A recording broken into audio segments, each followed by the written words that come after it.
Baik, bismillahirrahmanirrahim. Assalamualaikum warahmatullahi wabarakatuh. Selamat siang dan salam sejahtera untuk kita semua.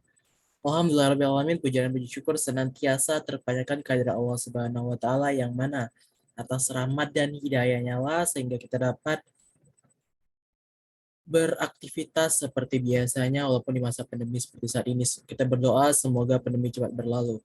Salat besertakan salam tak lupa kita hadiahkan kepada junjungan kita yakni baginda Nabi besar Muhammad Sallallahu Alaihi Wasallam dengan melafazkan Allahumma sholli ala Sayyidina Muhammad wa ala ali Sayyidina Muhammad. Assalamualaikum ya Rasulullah. Yang sama-sama kita hormati dosen pengampu mata kuliah sejarah Indonesia masa kolonial yakni Ayahanda Dr. Gunari MSI dan Ayahanda Nurdiansyah MPD.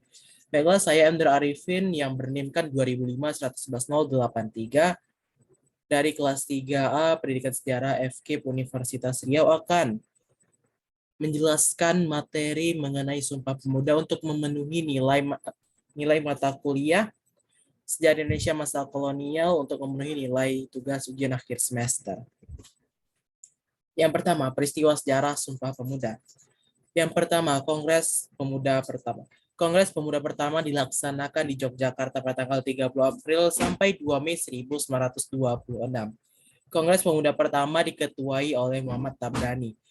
Adapun tujuan Kongres Pemuda pertama yaitu yang pertama, mencari jalan membina perkumpulan pemuda yang tunggal dengan membentuk sebuah badan sentral dengan maksud yang pertama, untuk memajukan persatuan dan kebangsaan Indonesia.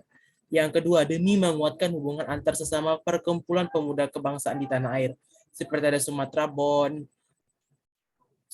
Bon, Yongyawa, dan lain sebagainya. Kongres Pemuda pertama berhasil merumuskan dasar-dasar pemikiran bersama. Kesepakatan itu meliputi dua hal utama. Yang pertama adalah cita-cita Indonesia merdeka menjadi cita-cita semua pemuda Indonesia, mau dari Sabang sampai Merauke. Yang kedua, yakni semua perkumpulan pemuda berupaya dan memiliki upaya-upaya yang banyak cara untuk menggalang persatuan organisasi pemuda dalam satu wadah. Dilanjutkan oleh Kongres Pemuda II. Kongres Pemuda II diadakan pada tanggal 27 sampai 28 Oktober 1928 dipimpin oleh Pemuda Sugondo Joyo Puspito dari PPI, Perhimpunan Pelajar Indonesia, menghasilkan yang namanya Sumpah Pemuda dan ditetapkannya lagu Indonesia Raya yang diciptakan oleh Wage Rudolf Supratman yang mana lagu Indonesia Raya akan menjadi sebuah lagu kebangsaan milik Indonesia. Persiapan Kongres. Nah, Kongres Pemuda II memiliki banyak persiapan. Nah, setelah Kongres Pemuda pertama dilaksanakan pada tahun 1926, diadakan pertemuan pada tanggal 20 Februari 1927.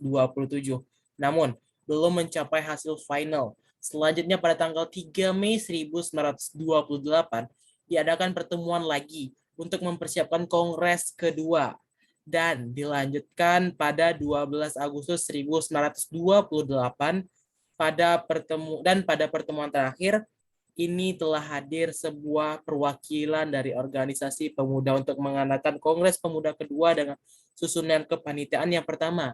Ketua untuk Kongres ini adalah Sugondo Joyo Puspito dari P3I. Wakil Ketua Raden Muhammad Joko Marsaid berasal dari Yongyawa. Sekretarisnya adalah Muhammad Yamin dari Yong Sumatera Bon dan bendaranya adalah Amir Sarifuddin dari Jong Bataksbon. Pelaksanaan Kongres Pemuda yang kedua. Kongres ini dilaksanakan dalam 3 kali rapat. Rapat pertama pada tanggal Sabtu 27 Oktober 1928 di Gedung Katolik Jongenlingen Bonn. Pada kongres ini, Ketua P3I Sugondo Joyo Puspito berharap dapat memperkuat semangat persatuan dalam Sanubari Pemuda. Lalu Muhammad Yamin juga mengemukakan tentang arti dan hubungan persatuan dengan pemuda. Munculnya, menurutnya, ada 5 faktor yang memperkuat, yaitu sejarah, bahasa, hukum adat, pendidikan, dan tentunya kemauan. Yang Rapat kedua ini terjadi pada tanggal Minggu 28 Oktober 1928 di Gedung Os Jawa Bioskop yang membahas tentang keseimbangan pendidikan di sekolah dan di rumah. Rapat ketiga di Gedung Indonesia Club Gibo yang menjelaskan pentingnya nasionalisme dan demokrasi selain gerakan panduan. Hasil keputusan yang telah terjadi di Sumpah Pemuda.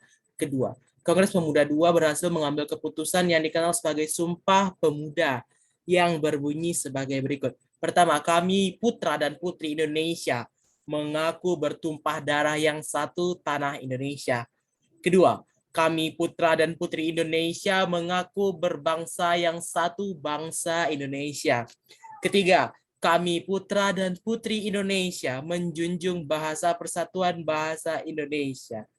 Rumusan tersebut dibuat oleh Muhammad Yamin dan dibacakan oleh Sugondo Joyo Puspito. Selanjutnya diperdengarkanlah lagu Indonesia Raya untuk pertama kalinya yang diciptakan oleh Wage Rudolf Supratman dengan iringan biola. Yang mana dari hasil ini kita dapat lihat sampai sekarang masih terlestarikan sampai ini, dan lagu Indonesia Raya yang diciptakan oleh Wage Rudolf Supratman merupakan menjadi lagu kebangsaan Indonesia. Adapun pasca setelah Kongres Pemuda itu antara peristiwa Kongres Pemuda yang pertama dan Kongres Pemuda yang kedua, persatuan bangsa Indonesia semakin kuat dan semakin solid. Dan setelah peristiwa itu terbentuklah organisasi baru yang bernama Perkumpulan Indonesia Muda, Perkumpulan Indonesia Muda, yang dibentuk di Solo pada 21 Desember 1930. Organisasi ini merupakan hasil peleburan dari organisasi Yong Yava, Pemuda Indonesia, Yong Sumatera Bon, Yong Celebes, dan Sekar Rukun. Tujuan dari organisasi Indonesia Muda ini adalah yang pertama, memperkuat usaha persatuan di kalangan pelajar. Yang kedua, membangun dan mempertahankan keinsyafan. Di antaranya mereka adalah anak satu bangsa dan bertanah air satu, agar tercapailah Indonesia Raya. Selain organisasi Indonesia Muda, juga banyak terbentuk organisasi-organisasi lain seperti Persatuan Pemuda Rakyat Indonesia, Pemuda Islam Indonesia, Persatuan Pergerakan Pemuda Kristen, dan organisasi lainnya. Namun, yang membedakan organisasi yang terbentuk setelah terjadinya Sumpah Pemuda adalah organisasi-organisasi tersebut sudah bersifat kesatuan dan menjunjung tinggi hasil ikrar Sumpah Pemuda seperti menjunjung bahasa persatuan bahasa Indonesia, yang mana sebelum masuknya pada tahun 1928, setiap organisasi-organisasi yang ada di Indonesia yang tersebar di seluruh negara Indonesia itu masih bersifat kedaerahan dan masih memikirkan daerah masing-masing. Arti dan makna Sumpah Pemuda. Arti Sumpah Pemuda. Arti dari Sumpah Pemuda sendiri ialah para pemuda putra dan putri Indonesia bersumpah dalam 3 hal yang telah tercantum dalam 3 poin yang di dalam sumpah tersebut, yang mana itu menjadi dasar dari persatuan dan nasionalisme di Indonesia, yaitu seluruh rakyat bersumpah bahwa bertumpah darah satu tanah Indonesia, berbangsa satu bangsa Indonesia, dan menjunjung bahasa persatuan bahasa Indonesia. Adapun makna Sumpah Pemuda yaitu makna Sumpah Pemuda pada alinea pertama. Pada alinea pertama terkandung kalimat bertumpah darah yang satu tanah Indonesia. Makna Sumpah Pemuda ini pada alinea pertama ini menggambarkan bahwa para pemuda dan pemudi Indonesia bersungguh-sungguh untuk memperjuangkan kemerdekaan hingga titik darah penghabisan. Adapun makna Sumpah Pemuda pada alinea kedua itu berbangsa yang satu bangsa Indonesia. Makna ini adalah menggambarkan walaupun kita berasal dari suku yang berbeda, ras yang berbeda, pulau yang berbeda, dan ayah dan ibu yang berbeda, dan agama pun yang berbeda, namun pemuda-pemudi hanya mengakui satu bangsa, yaitu bangsa Indonesia. Hal ini menegaskan adanya rasa persatuan dan toleransi yang kokoh. Yang ketiga, makna sumpah dari alinea ketiga. Dalam alinea ketiga itu terkandung dalam makna kalimat menjunjung bahasa persatuan bahasa Indonesia. Kalimat ini menegaskan bahwa bahasa Indonesia merupakan bahasa persatuan yang menjadi identitas bangsa yang harus dijunjung tinggi. Sebagai generasi yang hidup di masa sekarang, tentunya ada banyak cara yang bisa dilakukan untuk merealisasikan makna Sumpah Pemuda. Contoh makna Sumpah Pemuda bagi pelajar misalnya dengan mengikuti upacara bendera untuk mengenang segala perjuangan para pahlawan bangsa dan membeda-bedakan latar belakang dari pahlawan tersebut. Nilai-nilai yang terkandung dalam peristiwa Sumpah Pemuda. Dari sejarah Sumpah Pemuda, ini dapat kita ambil nilai-nilai persatuan dan kesatuan yang dapat kita amalkan dalam kehidupan sehari-hari. Yang pertama, cinta bangsa dan tanah air. Cinta terhadap bangsa dan tanah air Artinya kita akan tetap setia dan tetap loyal kepada bangsa dan negara Indonesia. Kita berbuat sesuatu yang baik ditujukan demi kemajuan bangsa dan kemajuan masyarakat Indonesia. Yang kedua, persatuan. Sumpah Pemuda merupakan sumpah yang mampu menyatukan para pemuda dan pemudi dari berbagai kalangan yang ada di seluruh daerah yang ada di Indonesia dalam sebuah wadah, yakni satu bangsa, yakni bangsa Indonesia. Penjajah tak bisa terus jika Penjajah tidak akan bisa terus menjajah bangsa kita jika ada rasa persatuan yang tercipta antara pemuda dan pemudi di seluruh tanah air di Indonesia. Di samping itu, juga tanpa persatuan dalam kita tidak akan ada dapat mengalahkan para penjajah. Seperti halnya peribahasa yang berbunyi, bersatu kita teguh, bercerai kita runtuh. Seperti ibaratkan filosofi sebuah sapu lidi. Jikalau kita menyapu sebuah sampah dengan satu lidi tidak akan bisa. Yang ada lidi tersebut akan patah. Namun jika kita menyatukan berbagai macam lidi, berbagai banyaknya lidi, maka sampah tersebut dapat kita sapu dan dapat mengalahkan apa saja yang telah ada, seperti itu. Yang ketiga, sikap rela berkorban. Rela berkorban dalam hal ini adalah diartikan sebagai suatu perbuatan yang tak mengharap imbalan. Apa yang sudah dilakukannya merupakan sikap penuh rasa ikhlas. Sikap rela berkorban demi kepentingan orang banyak mampu meningkatkan persatuan dan kesatuan, layaknya para pemuda yang rela berkorban demi kemerdekaan bangsa Indonesia. Yang keempat, mengutamakan kepentingan bangsa. Pada waktu Sumpah Pemuda, para pemuda tak mementingkan daerah atau golongannya masing-masing. Namun, mereka hanya memikirkan bagaimana supaya seluruh Indonesia dapat bersatu padu untuk mengusir penjajah dan mencapai kemerdekaan. Yang kelima, dapat menerima dan menghargai perbedaan. Peristiwa Sumpah Pemuda menyatukan seluruh tekad dan tujuan seluruh pemuda dari berbagai daerah dan dari berbagai latar belakang. Meskipun mereka berlatar belakang dan kebudayaan yang berbeda-beda, namun mereka tidak mempersalahkan hal tersebut. Semua menerima dan menghargai demi terwujudnya satu bangsa, yaitu bangsa Indonesia. Yang keenam, semangat persaudaraan. Keluarga merupakan sikap dan perbuatan yang mengutamakan kebersamaan dalam bergaul.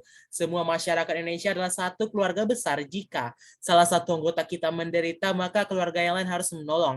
Begitulah seharusnya sikap seorang keluarga. Harus mampu memberikan rasa saling menghormati dan tolong-menolong dengan penuh keikhlasan dan kasih sayang. Yang ketujuh, meningkatkan semangat gotong royong atau kerjasama. Gotong royong atau kerjasama merupakan ciri khas bangsa Indonesia sejak zaman dahulu. Hal ini dapat dibuktikan dengan kerjasama para pemuda dalam rangka mengikrarkan Sumpah Pemuda. Kerjasama dalam kebaikan mampu memberikan manfaat yang baik bagi orang lain. Oleh karena itu, kita harus membiasakan bekerja sama dalam kebaikan dengan siapa saja tanpa membeda-bedakan. Adapun dampak dari peristiwa Sumpah Pemuda itu dampak di masa lalu, itu dapat mengokohkan keinginan dan cita-cita untuk menjadikan Indonesia sebagai bangsa dan negara yang bebas dan merdeka. Yang kedua, menyatukan pemuda-pemuda dari seluruh pelosok Indonesia, dari Sabang sampai Merauke, itu menjadi satu kesatuan tanpa membeda-bedakan latar belakang maupun status kesukuan, kedaerahan, bahasa, ras, ataupun agama masing-masing. Adapun dampak di masa sekarang, yang pertama, Sumpah Pemuda menjadi bukti otentik akan adanya kelahiran bangsa Indonesia sebagai satu kesatuan. Yang kedua, Sumpah Pemuda mempengaruhi kehidupan bangsa Indonesia untuk hidup rukun dan berbangsa yang satu, bangsa Indonesia. Seperti tingginya tingkatnya toleransi di Indonesia, yang mana dikaitkan ataupun dieratkan dengan Bhinneka Tunggal Ika. Berbeda-beda namun tetap satu jua. Dan yang ketiga, Sumpah Pemuda mempengaruhi peran pemuda sebagai penerus bangsa untuk senantiasa menjaga rasa nasionalisme, persatuan, dan kesatuan bangsa. Mungkin itu saja yang dapat saya sampaikan mengenai materi Sumpah Pemuda kali ini. Saya, Emre Arifin, yang telah memaparkan materi, memohon maaf apabila ada kesalahan dan kekurangan kata saat penyampaian materi, karena kesempurnaan hanya milik Allah Subhanahu wa Ta'ala dan kesalahan berasal dari saya sendiri. Saya akhiri dengan wassalamualaikum warahmatullahi wabarakatuh. Selamat siang dan salam sejahtera untuk kita semua.